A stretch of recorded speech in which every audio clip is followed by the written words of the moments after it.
they unwind in different ways. Either we're going out drinking or that. I could put on clown makeup and I was relaxed. There's many serial killers that kill their own gender, and many the opposite. Most of them you can't even tell apart from their stories. They're generic serial killers. And then some, loners, live in basements or on the streets. It's the ones that have unusual stories with big personalities, able to achieve success in a bubble of their personal life, staying below the brush line where no one can see them. A great story will go a long way with a serial killer. That's why John Wayne Gacy's story still sells books, documentaries, and has millions of views every year when it comes to videos about his life or his crimes. It's just too good to even be fictional. Sadly, with Gacy's victims, it seems they get looked over because they're men and boys. But what many don't know is of the torture they endured while in that house, a house that they were familiar with, a safe place where they had sat down, relaxed, watched TV, ate food with their boss and friends. Some of them knew Gacy very well. He was their boss. They spent time with him, but their life was taken in the house that smelled of death, rising from the bottom of it. 29 bodies were found at the home. 29 sons taken in a horrific way. Gacy was convicted of 33 murders, but many believe Gacy killed over 200 young men from the time he was in his 20s all the way to when he was in his 30s and being caught. It's Gacy's last victim. It should have never happened, and still to this day when you hear about the details of it, there's so many piercing parts of it that hit you. This is the story of John Wayne Gacy's last victim, Rob. John Wayne Gacy was found guilty today in Chicago of the murder of 33 young men and boys. He buried most of the bodies under his house and got rid of the others elsewhere. Maybe Johnny only be dead. Only Johnny. Maybe rest will be unalive. Rest of them don't have to be dead. And after hearing the remains of more bodies were found at Gacy's house, Judge Marvin Peters ordered him held without bond. At the hearing, police said Gacy has confessed to the Peace murder. He will be examined by a psychiatrist. At that time, and again, it's together, but in order to demonstrate it here. They became suspicious when 15-year-old Robert Peace disappeared after he allegedly was last seen with Gacy. You put one knot in it. And I said, then you put a second knot in it. Okay? Mm-hmm. I said, then you take a stick and stick it in here, and you just turn this. And I said, because it's a tourniquet. Similar story 3 months later. He succeeded in having Gacy arrested last summer, but it was while that case was pending, Gacy free on bond, that Des Plaines teenager Rob Peace disappeared and set in motion the chain of events that led to the gruesome discovery of bodies in Gacy's basement.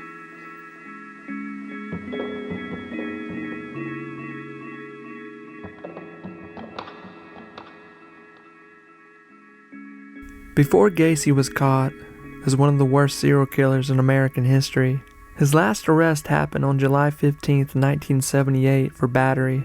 A man named Jeffrey, 27, would have a night in March of that year that would be one he couldn't remember, but nor forget. Jeffrey was in Chicago, walking the streets, looking for a ride. It was cold. Jeffrey was freezing, ultimately leaving him vulnerable when the wrong car would pull up on him. Gacy found Jeffrey that night around 1:30 in the morning, walking the streets of Chicago, north side. He pulled up to Jeffrey. It was by no coincidence that Gacy was out late that night, driving the streets. Gacy was out hunting. Jeffrey's story was one of many. It's just that Jeffrey got to keep his life. Gacy pulls up to Jeffrey, rolls down the window, and says, "Hey, why don't you slip inside? We can split a joint." Jeffrey gets in the car, in the passenger seat, and they start to make small talk. They're driving for some time when eventually the car stops. Gacy grabs Jeffrey by the head, forcefully, down to his legs, below the steering wheel, shoving a rag over Jeffrey's nose and mouth and inside of it, full of chloroform. Jeffrey was unconscious before he even knew something was happening.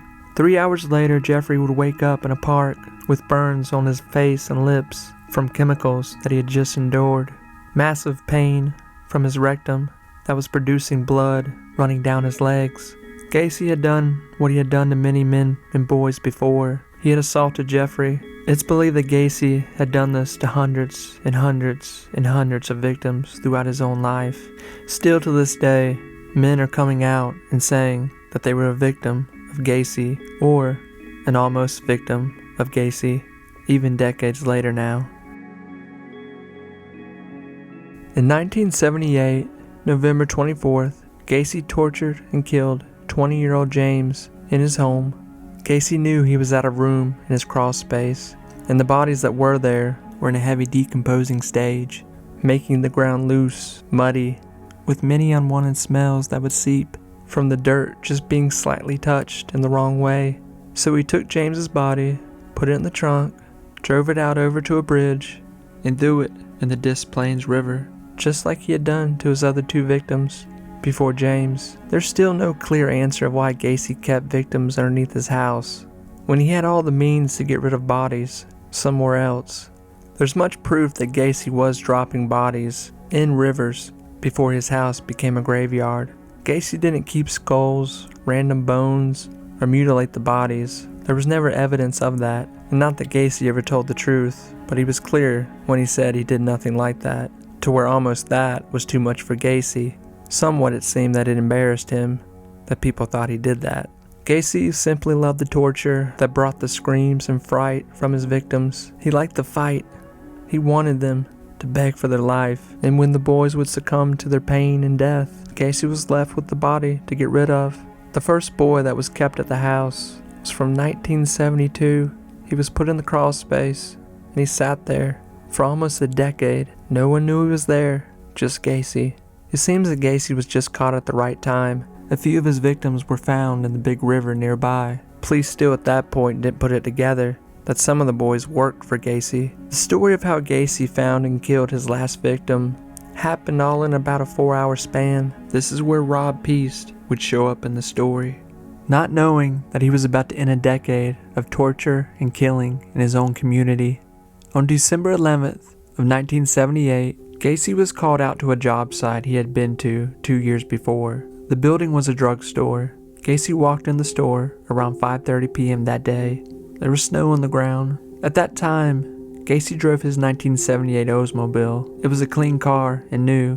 Gacy hadn't had it long. He was there to impress and to get a job, walking the walk and talking the talk.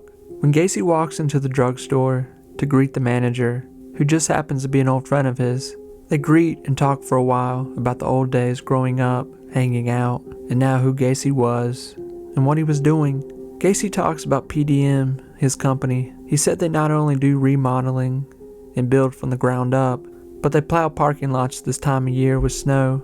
Gacy was also talking about his Christmas tree lot, how it was down the road, and how it was keeping him extremely busy, and doing so well.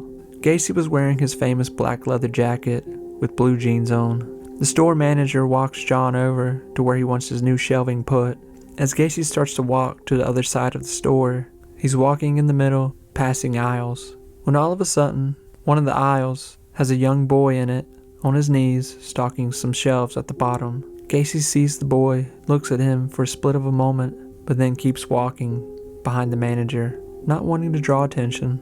Gacy starts to talk to the manager again, directing the conversation, saying it looks like you have a whole new crew here in the store, to the manager. The store manager says yes, it's just kids working in the store. They go to college, and then we rehire. Gacy recognizes one of the young girls working, calls her over. Gacy says to the young girl, "You remember that guy Dick?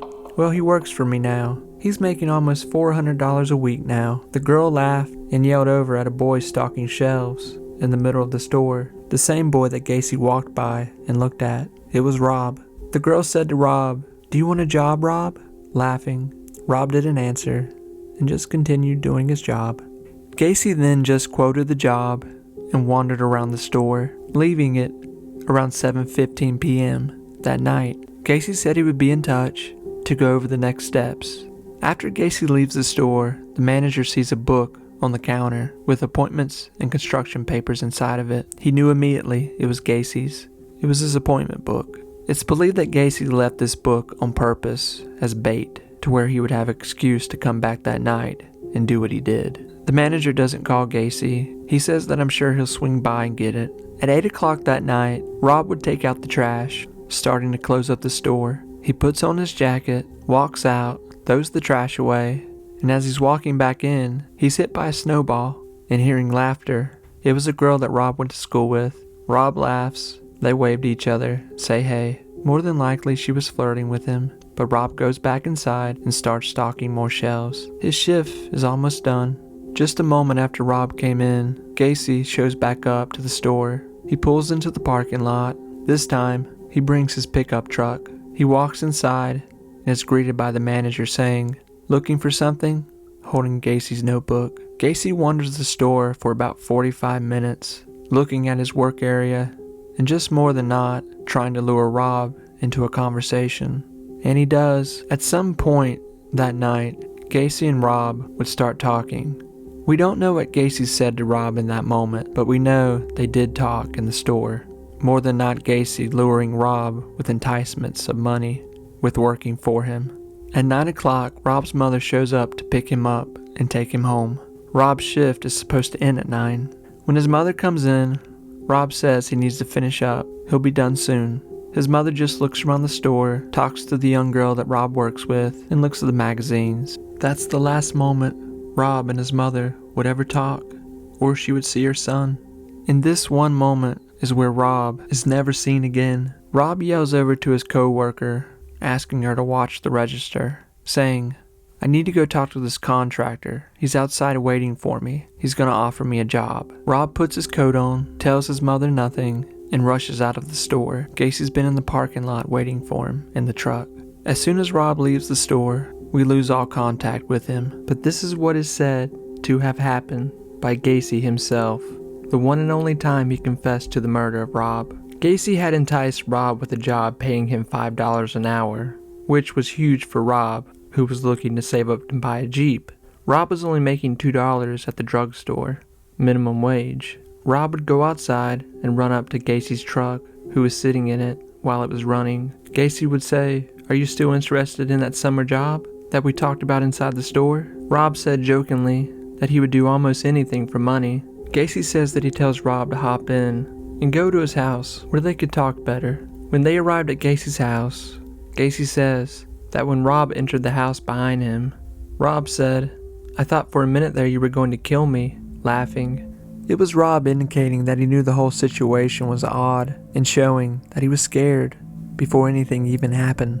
Gacy said in the interview himself that he knew in that moment that he wasn't going to let Rob leave the house that night, indicating that Gacy was toying with the idea of killing Rob that night, but that made his mind up right then and there. Gacy wastes no time with Rob. He's on a time limit. He's got things to do tonight. Gacy says that he pulls out a rope and puts it around Rob's neck, playfully at first for a second, seeing how Rob reacted to it. Rob asked, "What are you doing?" The detectives in the room asked Gacy, "Why do you think Rob said that?" Gacy replied, "I guess he was just stupid." Gacy immediately starts tightening the rope, throwing Rob on the ground, undressing him, and assaulting him while choking him to death. Gacy said that while all of this was happening, while Rob was struggling on the ground with Gacy on top of him, the phone started ringing. So Gacy took the cord he was using, tied it around Rob's neck twice, and left him in the room all alone. Gacy said that Rob was even standing up halfway when he left the room, but screaming. Gacy liked it. Gacy went and answered the phone, and even talked for a little bit, like nothing was going on. Gacy said that when he came back to Rob, he was on the floor, convulsing, and had urinated all over the place. Gacy then took Rob and put him in his bed. Gacy says that Rob was loud, he was crying, he was screaming for help, but it didn't last long. Gacy cleans up, gets dressed, and heads to the hospital to visit family. After that, he went to his aunt's house. He arrived back home late that night and crawled into bed right next to Rob's corpse and had been dead for hours now. Gacy awoke at 6 a.m. and put the body in the attic, knowing that he had a busy day and his workers were headed to the house soon to get instruction and grab tools. Back at the drugstore where Rob worked, Rob's mother starts to look for him in the store. She can't find him. She asks the girl at the register, "Where's Rob?" She said he went outside to talk to a contractor about a job. Rob's mother did not like that answer and wanted to know where her son was, who he was talking to. She went outside looking for Rob, but he wasn't there, nor was anybody besides a couple of cars in the parking lot. The store was closed at this point. She looked in the cars in the parking lot. She looked around the building. She looked down the street. She knew it wasn't like Rob to go off without telling her anything. Rob was young, but he was very close to his parents and didn't lie to them. That same night, just an hour before Rob was taken by Gacy, a key element took place in that drugstore that night that would come back to hurt Gacy. Rob's co-worker would borrow his coat for just a small moment that night, and just by happen chance, at one point she would put a receipt in Rob's coat pocket, time-stamped and dated. Rob never saw it, and it stayed in the coat. This receipt would come back up later on. Rob's mother goes back home to see if he's there. She thought maybe that Rob was dropped off at home by the construction worker that Rob was meeting with. It was also Rob's mother's birthday, and the whole family was there to celebrate that night. Rob's father and his sister. They'd waited all day because they'd all been working at different times. When Rob's mother walks into the house, she goes to the kitchen, and the cake is on the table. She's worried. She's in tears. She tells her husband she can't find Rob. He's disappeared. She then calls back to the drugstore where Rob worked, asking, did he show back up? The person on the other end said no. Who is this person that Rob was meeting? The co-worker said, just this goofy guy. His name's John Gacy. I can give you his number. She starts calling the house of John. There was no answer. They hung up, got their coats on, and hopped in their car and headed towards the police station. When Rob's parents arrive at the police station, they demand to be helped. They bring a picture of Rob and go over what they know at that moment. They give the police Gacy's name and number. At first, police just look at it as a runaway. Maybe Rob's avoiding his family. Maybe he's just lost. Although Rob's mother keeps saying the same thing. Why would a 30-year-old some man want to hang out with a 17-year-old boy late at night at his own house? Cops take down their information and tell them to come back in the morning, and that they'll look for Rob tonight as they share information. Rob's parents stay out all night driving around town. At that moment, they have no idea where Gacy lives. They were tired and supposed to be at work in the morning. They were confused and lost in their mind. Where was Rob? They go in their house and clean up for a moment and then head back to the police station. By the morning, with the new shift coming in of police, they picked up where they left off. They called back to Rob's work to see if he had just happened to show back up or if they'd seen anything. They also asked the owner of the store, who is John Gacy and what affiliation do you have with him? The store owner says that Gacy's a good guy and that he couldn't imagine that anything would have happened with him and Rob. But police look into the name of John Gacy to unravel who is this, and when they do, they become extremely interested in what they find. They find Gacy's past history of assault, sodomy on a minor, and spending time in a jail. At that moment, the whole police department starts to talk about what's going on. There's a missing 50-year-old boy, and the last person he was with is a past abuser. They start sending out detectives to look around where Gacy lives, in his tree lot. They just drive around Gacy's house at that moment. That same day, Rob's mother and father acquire Gacy's house address. They drove to the house that day, parked on the street, and looked at the house. They talked about what they should do. Should they go knock at the door, or just let the police handle it? They soon decided to just let the police handle what they needed, and they drove off. Sadly, they had no idea that Rob was in the attic, dead and cold. Later that day, 2 detectives would show up at Gacy's house. At this point, Rob is still in the attic. They walk up to Gacy's door, knock. Gacy opens it. He's polite. He lets them in. They go in the living room. Gacy turns down the TV with the news on it, and he sits in his leather chair. The same living room where he just killed Rob and many other boys. The detectives waste no time. They go right into what they're looking for. They want to know if Gacy did talk to Rob last night, but they don't tell Gacy what they know about him. They ask Gacy point blank, did you take Rob last night? Gacy said no. I don't even know who this person is. The detectives knew they had their first lie. They tell Gacy, since they have a strong witness saying that they saw him and Rob talking alive last night, they need Gacy to come in and give a report. Gacy said that's fine, no problem, but I can't go right now, he said. I have things to do. I own a business, you know. My guys are headed over right now. And they did. Gacy's workers started to show up at his home, loading trucks, looking for tools, knocking on the door. But Gacy knows he needs everyone to leave, especially the detectives. He needs to get the body out of his house. Soon the detectives leave. They see nothing odd nor do they smell anything at that moment. Gacy thinks he's alone and that his crew is left. He grabs Rob's body from the attic, and as soon as he pulls him down, there's a knock at the door. Gacy drops Rob's body, leaving it right in the hallway. He says that he runs to the door, answering his worker's question and telling him he's got his own stuff to do today. Gacy shuts the door, goes back to Rob's body, and wraps it in his blanket. He backs his Oldsmobile to his back door as close as he can, looks around, grabs Rob from the kitchen floor, and throws Rob's body in the trunk and slams the door. He drives up the local river looking for a place to throw the body. He says he's losing his mind. He's never had detectives at his door. He knows he's made a mistake. He says that there was too many barges at first going underneath the bridge, but eventually he stops and thinking to himself that he wished he had kept his blanket, saying it didn't even have blood on it. As Gacy was obviously avoiding the detectives all day, they were waiting for him at the station until 1 o'clock in the morning. At 2:30 a.m. that night, a state trooper came across and heard the call for a tow truck for a 1979 Oldsmobile with the license number PDM42. The car belonged to Gacy. At 3 a.m. in the morning, Gacy walks into the police station to give a report of a car accident. Says he needs to talk to someone and that they want to talk to him. But the person at the front desk says everyone's gone and you have to come back in the morning. He said that Gacy was covered in mud, his pants, his hands, his jacket. The next events to take place would unfold fast and become a movie in themselves. Eventually Gacy does come back in. Gacy gets a lawyer and detectives get a search warrant for Gacy's house. The first search of Gacy's house would unravel many different elements that would confuse and interest detectives even more.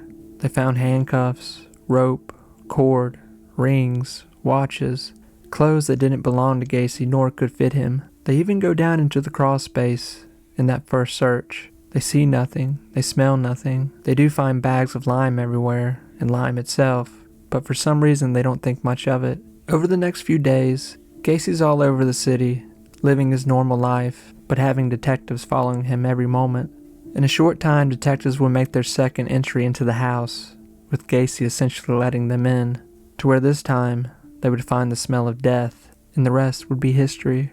The first day Gacy is arrested for murder, they don't even know who Gacy killed, specific-wise. They just know they start finding bodies under the house. As Gacy's taken to the police station, he's immediately taken into a room with detectives, sat down, and starts being pushed by detectives. Gacy's tired, and he essentially just starts running his mouth, prideful of what he's done, and at that moment knows he's in trouble. He's talking about the murder so fast, detectives, they can't believe what's happening. Gacy talks of unbelievable moments in the house throughout the years. He even says multiple times that he lured young boys in the house, 2 at a time, and was able to assault and murder them in one night. And it was true. The more severe the torture, Gacy loved it. As police start to rip the house apart, they find a house of horrors. It's pure chaos. Still to this day, Gacy's house is the only one of its kind. 33 boys and men found at the home. Gacy had something many killers didn't have. He had money, power, and his own home. The terror of what happened in the house over those years are unfathomable to the pain of what Gacy put on those boys. Rob's parents sadly just had to watch the story unfold before them, one by one as the boys' bodies come out, not knowing if Rob was one of them. But as the last body came out, Rob was still missing. All they knew is that Rob was definitely gone, because what they did find was Rob's coat with the receipt that was placed in it that night. Gacy never got rid of it, and it was Rob, locking in key evidence. A few months later, fishermen would find Rob's body around the locks in the Illinois River. The body had made it so long due to the winter months, keeping Rob's body cold, but still, it was in rough shape when they found it. Rob was the last one. You can look at it as he died for others, to be found, and other boys his age, to not end up like him. To the young and what could have been, Rob.